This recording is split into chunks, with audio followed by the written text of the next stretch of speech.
हरी मामा. रामकृष्ण हरी. त्या मामाने आपल्याकडून 2 गायी घेतलेले, तसे पण ते डेअरीचे चेअरमन आहे. तर त्यांचं गाव आणि नाव विचारा.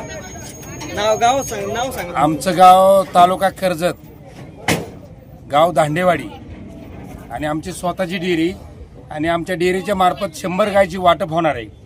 आणि काय नाव यांचं? गणेश पाटील. गणेश पाटलांनी आम्हाला इतका सुंदर व्यवहार करून दिला, आणि आम्हाला त्यांच्याकडून अजून 100 गायची अपेक्षा आहे. आम्ही दर बाजारी लोणीला येणार म्हणजे येणार, अशी आमची अपेक्षा आहे तुमच्याकडे. सुंदर टॉप मधला माल द्या आम्हाला. आमच्या डेअरी अशी आमची आदर्श बनवायची आहे. पहिले तुमच्या गावात मध्ये हाताने किती गाय गेलेले आहे? तुमच्या हाताने जवळजवर 50 गाय आली आमच्या गावामध्ये, कर्जत भागामध्ये. कर्जत भागामध्ये. आणि इथून पुढे आम्हाला 100 गायची वाटप करायची माझ्या वतीने दुधवाल्यांना. चेअरमन वैयक्तिक 10 गाय खरेदी करून देणार आहे त्याच्या शेतकऱ्यांना, आणि प्रत्येकाला ₹1.5 लिटर बोनस मिळणार आहे माझ्या डेअरीवर.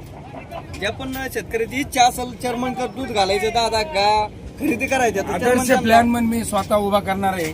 मला पराग ॲग्रोने इतकी सुंदर मदत केलेली आहे, त्याच्यामुळे माझ्या दुधवाल्याची कधीच कुठलीच अडचण येणार नाही. आपले आम्ही टॉप मॉडेलचं आता ब्रीड आणतोय, आणि प्रत्येकाच्या गोठ्यामध्ये 50 ते 55 लिटरची गाय तयार करतोय मी स्वतः. भांडं मिळालंय मला आता 26,000चं, आणि आम्हाला भाग्यलक्ष्मी गोठा मंचर पराग ते पण आम्हाला ब्रीड देणार आहे त्यांच्या वतीने. आता दादा याच्यात तुम्ही 2 गायी घेतल्या, हा, तर काय भावाने घेतल्या? आता एक गाय 1,23,000 आणि एक गाय 1,05,000 अशा सुंदर गायी योग्य दरात तुम्ही बसून दिले आम्हाला.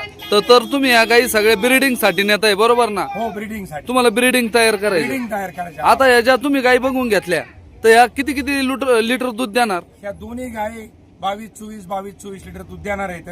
आणि आम्हाला आता तुमच्याकडून आदर्श टॉप मॉडेलच्या कालोडी न्यायच्या, आणि त्यांना आमचं ब्रीड तयार करायची.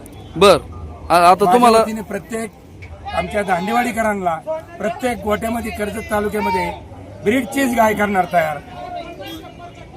तर गणेश पाटील यांचा व्यवहार तुम्हाला कसा वाटला? गणेश पाटलाचा व्यवहार अतिशय योग्य आहे, आणि गणेश पाटलाकडूनच आम्ही मदत घेणार आहेत.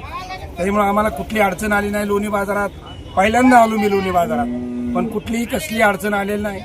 गणेश पाटलाचं मी आभार मानतो मनापासून, धन्यवाद देतो त्यांना, आणि आम्हाला असंच सहकार्य करा. धन्यवाद तुम्हाला. झालेल्या व्यवहारात समाधानी मामा? झालेल्या व्यवहारात अतिशय सुंदर समाधान आहे, आणि रोखचोक आम्ही पैसे दिले. आमचे गाय घेणारे मालक बिजू दांडे